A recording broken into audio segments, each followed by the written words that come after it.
जय बाबा स्वामी। गुरुदेव, अगर इस सारांश में कोई गलती हो जाए तो माफ़ करना। दिन 5वां, चैप्टर का नाम है समर्पण, अ हिमालयन मिशन। गुरुजी ने इस दिन समर्पण के मिशन पे बात की कि किस लिए गुरुजी को हिमालय से दुनिया में भेजा गया है। गुरुजी ने रामू और श्यामू की कहानी सुनाई। एक राजा जंगल में खो गया तो 3 दिन बाद वो रामू और श्यामू के खेतों में पहुंचा। दोनों ने राजा की बहुत मदद की, जैसे एक अतिथि की करते हैं इंडिया में। राजा बहुत खुश हुआ तो राजा ने उन दोनों से कुछ मांगने को बार बार कहा। जिद की तो श्यामू ने 8 एकड़ जमीन मांगी और रामू ने एक विचित्र मांग रखी कि आप मतलब राजा मेरे घर हर दशहरा पे आए तो मुझे खुशी होगी। तो राजा ने रामू को वचन दे दिया।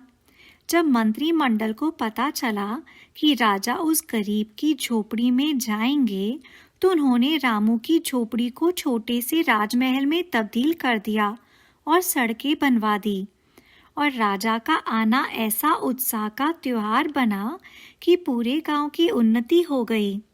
पर श्यामू, जिसने जमीन मांगी थी, मतलब समस्या का समाधान मांगा था, वो आज भी समस्या ग्रस्त था, क्योंकि अब नई समस्या आई थी कि खेती के लिए पानी कहाँ से लाएं।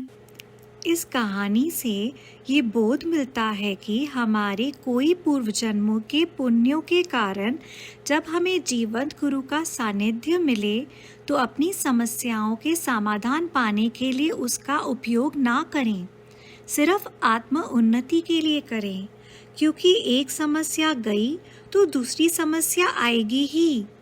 जब तक हमें समस्या है तब तक हमको समस्या है। तो अगर बुरे लोग हमारे पास आ रहे हैं तो आत्मचिंतन की आवश्यकता है। हमें बुराई है तो ही बुरे लोग हमारे पास आएंगे। जब आप पवित्र शुद्ध रहोगे तो आपके पास गंदे लोग आएंगे ही नहीं। व्यसन जैसे तंबाकू, शराब, सिगरेट, ज़्यादा खाना, ये सब शरीर से जुड़े दोष हैं। आज के युग में गलत मान्यताओं के कारण कि ये सब करने से स्ट्रेस कम होता है, निर्विचारिता मिलती है, अच्छा लगता है, इन सब गलत मान्यताओं की वजह से बुरी ऊर्जा आपके माध्यम से बुरे काम कराती है। पर अगर आप नियमित ध्यान, मेडिटेशन करेंगे तो आपका शरीर भाव कम होता जाएगा और आत्मभाव बढ़ता जाएगा और फिर ये सारी गलत मान्यताएं छूट जाएंगी। सच ये है कि ध्यान से ऐसा चैतन्य प्रवाह महसूस होगा, ध्यान की उच्च स्थिति और निर्विचारिता आएगी कि और कोई साधनाओं की आवश्यकता ही नहीं रहेगी। मेडिटेशन करते करते आप अंतर्मुखी हो जाएंगे कि सारी गलत मान्यताएं जो हमने अच्छी समझ रखी हैं वो सारी खुद ब खुद छूट जाएंगी और शरीर भाव से ऊपर चले जाएंगे। हमें कोई और नहीं बदल सकता, हमें बदल सकता है आत्म प्रकाश और आत्म साक्षात्कार। प्रकाश चलने के बाद जो गलत है वो अपने आप छूट जाएगा। एक दूसरी गलत मान्यता है कि मोबाइल के बिना जिंदगी ही नहीं चल सकती। मोबाइल एक उपकरण है जो आप उपयोग करते हो, तो आप उसके सेवक मत बनो। आप देखो कि आप उसको कितना इस्तेमाल अंदर जाने के लिए करते हो और कितना बाहर जाने के लिए।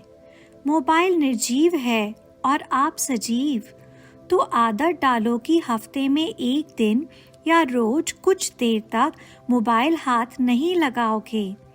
जैसे मैं अनुष्ठान में अपना मोबाइल छूता भी नहीं हूँ। और जैसे आप फ़ोन में अनावश्यक एसएमएस और ईमेल्स को डिलीट करते हो, वैसे जो आपके भीतर इतने एसएमएस और ईमेल्स रखे हुए हैं उन सबको डिलीट करो।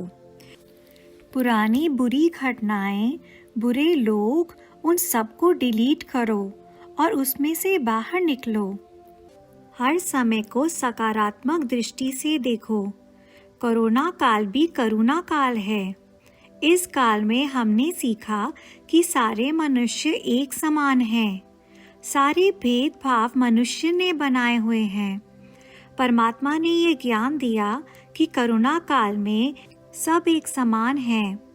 दूसरा, इस काल ने सिखाया कि भगवान बाहर के तीर्थक स्थलों या धामों में नहीं है, परमात्मा हमारे ही अंदर है।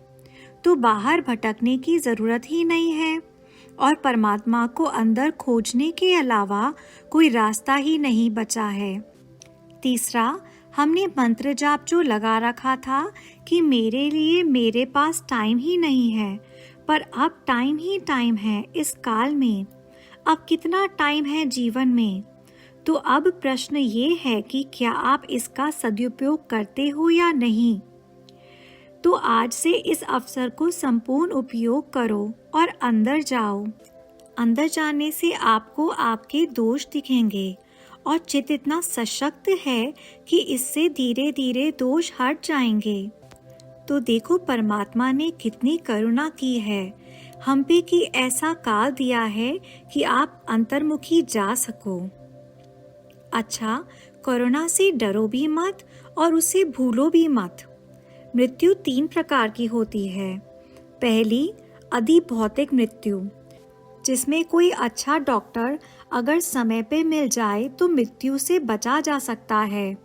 दूसरी है अधि दैविक मृत्यु, जो आपके अच्छे कर्मों की वजह से कोई महात्मा अपनी चित्त शक्ति से आशीर्वाद देकर आपको बचा सकता है। तीसरी है आध्यात्मिक मृत्यु। इसमें कोई नहीं बचा सकता क्योंकि इसके बाद कोई और जन्म ही नहीं है। तो रोज सोच से मत मरो, योग के माध्यम से सकारात्मक बनो और बैलेंस होके जिंदगी जियो। ये आज के काल में बहुत ज़रूरी है। ये शिविर भी परमात्मा की ही करुणा है कि आप इसमें मेडिटेशन सीख पाए। गुरु तत्व भी परीक्षा लेते हैं। मैं शरीर में हूँ तो सबको समान मिले, ये सद्भावना है। इसलिए जो ऋषि मुनियों को सालों साधना करके पाना होता है, वो आत्म साक्षात्कार यहाँ कितने आराम से मिल रहा है।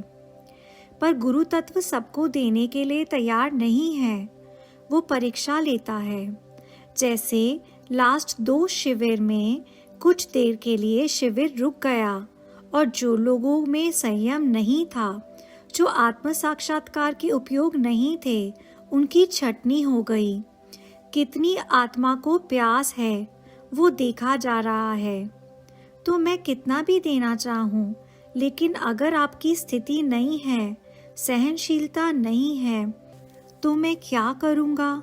इसलिए अपना पेशेंस, अपनी सहनशीलता बढ़ाएं, नहीं तो आसानी से मिलते हुए भी कुछ नहीं मिलेगा।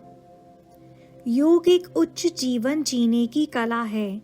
ये आपको बैलेंस करता है, पेशेंस लाता है। सहनशीलता आज का सबसे बड़ा धन है।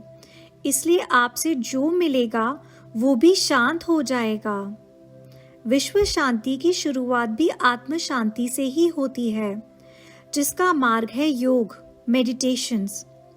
तो मेडिटेशन करके अपना शांत ऑरा बनाओ कि आपका विश्व, आपके आसपास की दुनिया शांत रहे। और आत्म शांति के लिए आत्म साक्षात्कार ग्रहण करना पड़ेगा। उसके बाद अंतर्मुखी होना पड़ेगा, नियमित ध्यान करना पड़ेगा। उपासना पद्धतियाँ बाहरी हैं, उसे आत्म शांति नहीं आ सकती। हम 3 चीज़ों के साथ पैदा होते हैं। आत्मा जो है परमात्मा की ऊर्जा, कुंडलिनी शक्ति जो है उसके कर्मों का हिसाब, और तीसरा है सूक्ष्म शरीर जो है आध्यात्मिक स्थिति का रिकॉर्ड।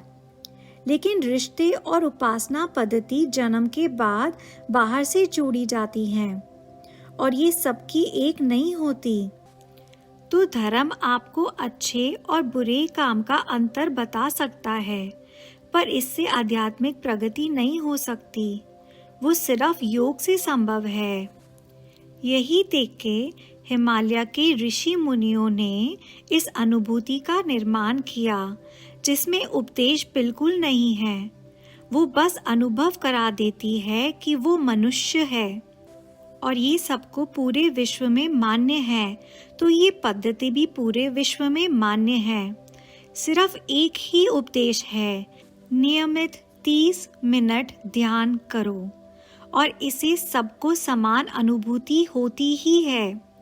इससे धीरे धीरे शरीर भाव कम हो जाता है और आत्म भाव बढ़ता है, तो बुरी बातें खुद ब खुद छूट जाती हैं। जो यहाँ मिल रहा है उसे आसान मत समझना। इसमें गुरुजी को 60 साल में जो मिला है वो हमें आसानी से दे रहे हैं। गुरुजी ने बताया कि एक बार उन्हें बहुत दूर एक मुस्लिम फकीर जी ने बुलाया और एक ही बात कही, तो सोचो वो कितनी अहम होगी। उन्होंने कहा कि जो पहला कार्य आप करते हैं सिर्फ उस पे आपका नियंत्रण है, बाकी सारे कार्य वो खुद ब खुद हो जाते हैं। तो अगर अच्छा कार्य किया तो फिर अच्छी शक्तियाँ साथ आ जाएंगी और अच्छे कार्य होते जाएंगे, और बुरा कार्य किया तो बुरी शक्तियाँ पीछे लग जाएंगी और फिर सारे बुरे कार्य होते जाएंगे। तो पहला कार्य बहुत सोच समझ के करें। गुरुजी ने कहा, ऐसे समझो परमात्मा एक स्थान है जहाँ पहुँचने के लिए सारी सीढ़ियाँ हैं, जिससे मकान में पहुँचा जा सकता है। तो रुकना नहीं है सीढ़ी पर, मकान में पहुँचना है। जो अगर किसी एक विशेष उपासना पद्धति के बारे में बात करे, वो अभी सीढ़ी पे है और परमात्मा मकान है जहाँ पहुँच के कोई सीढ़ी का महत्व नहीं रह जाता। जो पहुँच जाते हैं उनकी सीढ़ी छूट जाती है। महत्वपूर्ण है व्यक्ति कहाँ पहुँचे हैं। मकान में पहुँचने के बाद सारी सीढ़ियाँ समाप्त हो जाती हैं। दूसरा, कोई परमात्मा मैं हो सकता है पर परमात्मा नहीं हो सकता, क्योंकि परमात्मा एक अदृश्य शक्ति है, विश्व चेतना है। फिर गुरुजी ने उनकी जिंदगी की सबसे बड़ी, सबसे महत्वपूर्ण घटना बताई, जिसके कारण उन्हें एक उद्देश्य मिला, एक मिशन मिला। गुरुजी बोले, जब मैं कुछ बुद्धिस्ट साधुओं के साथ बर्मा के जंगलों में था, वहाँ काफ़ी गुफाओं में बुद्धिस्ट रहते हैं जो एक पद्धति से योग करते हैं। वैसे ही एक गुफा मिली तो हमने वहाँ रात गुजारी। सवेरे उठ के एक पास की गुफा जहाँ से बहुत ऊर्जा आ रही थी, वहाँ 2 कम उम्र के कैवल्य कुंभक योगी बैठे हुए थे। मैं वहीं रुक गया और साधना करने लगा। फिर कुछ दिन में जब मेरी फ्रिक्वेंसी उन योगियों से मैच हुई तो उन योगियों ने साधना में कहा, तुम आए नहीं हो, हमने तुम्हें बुलाया है। हमारी इच्छा के बिना यहाँ कोई नहीं आ सकता। मैंने उनको अपने आप को समर्पित कर दिया, कहा जो आज्ञा हो वो बताएं। योगियों ने बताया कि वो 800 सालों से यहाँ तपस्या कर रहे हैं। उनके गुरु धरती पे जन्म लेना चाहते हैं, तो आप विश्व में जाके अच्छे युवक और युवतियों का निर्माण करो, अच्छी पवित्र माँ बाप निर्माण करो, ताकि उनके गुरु अवतरित हो सकें। तब से मैंने अपना सारा जीवन इस बड़े महत्वपूर्ण मिशन में लगा दिया है। ये कार्य जितना आसान दिखता है उतना है नहीं, ये बड़ी प्रक्रिया है। मैं कुछ अंशों में सफल भी हुआ हूँ। कुछ अच्छी आत्माएं जन्म ले चुकी हैं जो भारत से विश्व भर में जाकर योग का प्रसार करेंगी। मैं उनके लिए मार्ग बना रहा हूँ। यही समर्पण का मिशन है। अगर आप उम्र में बड़े हैं तो नाना नानी बन के भी इस मिशन में सहायक हो सकते हैं। सोचिए कि अगर ऐसी एक भी आत्मा आती है तो बहुत बड़ी बात है। वो सारे वातावरण को बदल देती है और उनके आते ही कार्य को गति मिलती है, क्योंकि नई ऊर्जा आई है। यही समर्पण का मिशन है। अच्छे माँ बाप का निर्माण करना जो एक पवित्र आत्मा को जन्म देने के लिए ही साथ आए। ऐसी आत्मा को लाना जो दुनिया को निष्काम भावना से समाज को कुछ अच्छा दे सके, और ये केवल मनुष्य ही कर सकते हैं। ये निष्काम भाव से संपूर्ण मानवता के लिए काम करना ही सबसे महत्वपूर्ण है। अन्यथा एक पशु पक्षी और हम में क्या अंतर है? कार्य छोटा हो या बड़ा, इससे फर्क नहीं पड़ता। उद्देश्य महत्वपूर्ण है। जितना विशाल दृष्टिकोण होगा, उतनी आपकी आध्यात्मिक प्रगति होगी, आपकी मनुष्यता जागृत होगी। तो ऐसा मार्ग खोजो जिससे आपको आत्म समाधान मिले, आत्म शांति मिले, आत्मा प्रसन्न हो। आध्यात्मिक प्रगति के लिए आत्मा को खुश करना बहुत ज़रूरी है। तो ऐसा मार्ग निकालो, ऐसा कार्य सोचो जो समाज के लिए किया गया हो, जिससे आपको आत्म संतोष हो। इससे आत्मा तृप्त होती है, शांत होती है और इससे आध्यात्मिक प्रगति होती है। गुरुजी ने फिर 3 मार्ग बताए। एक मार्ग है दान का। दान वो है जो निस्वार्थ भावना से किया जाए, जो सिर्फ आत्म संतोष के लिए किया जाता है, जो आत्म शांति के लिए किया जाता है, जिससे आत्मा को अच्छा लगता है। कभी भी दिखाने या भगवान से कुछ मांगने के लिए या कोई कर्म हिसाब के लिए मत करो, अन्यथा वो दान नहीं है। ये हमारी हमेशा पाने की आदत तोड़ने में मदद करेगा। फिर देने की मान्यता चालू होगी और चलती ही जाएगी और आपको धीरे धीरे सब में से मुक्त कर देगी। मोक्ष भी देना ही पड़ता है। दूसरा है कर्म। निष्काम भाव से कार्य करना भी मोक्ष की ओर ले जाता है। तीसरा है प्रार्थना। प्रार्थना वो है जो निस्वार्थ भावना से की गई हो। प्रार्थना अपने से उच्च आत्मा के साथ जुड़ के ही की जाती है। वो हमारे अहंकार को समाप्त करती है। जहाँ मैं गिर जाता है, वहाँ प्रार्थना का जन्म होता है। तो प्रार्थना से 2 दोहरे लाभ होते हैं। एक अहंकार गिरता है और दूसरा हम अपनी सी उच्च कक्षा की आत्मा से जुड़ते हैं। तो रोज एक प्रार्थना करें जो निस्वार्थ भाव से करें। और जो स्वार्थ वाली प्रार्थना है, जहाँ आपका अटैचमेंट है, मोह है, वहाँ आप प्रार्थना धाम में लिखवा दें। इससे प्रार्थना की शुद्धता बनी रहेगी और इसके रिजल्ट्स भी बहुत अच्छे आते हैं।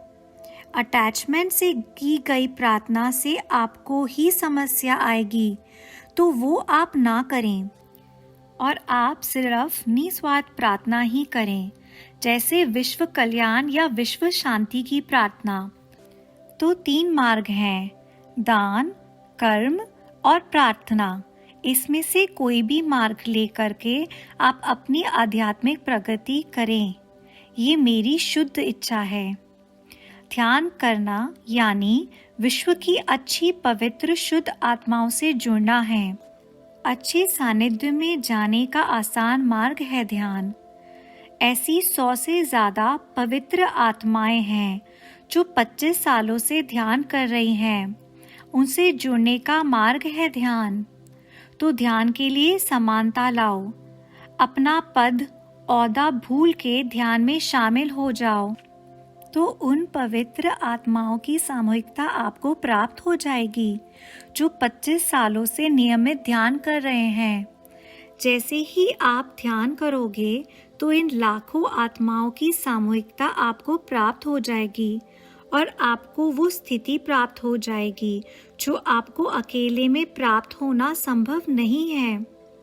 फिर गुरुजी ने 30 मिनट ध्यान करवाया। गुरुजी ने कहा कि ज़मीन पे बैठ के ध्यान करें। पृथ्वी माता हमारे दोष व तनाव सब कम कर देगी और सब भूल के ध्यान करें। ये भी भूल जाएं कि आप स्त्री हैं या पुरुष। ध्यान से उठें तो ये भी होश नहीं रहना चाहिए। ऐसी स्थिति में जाएं।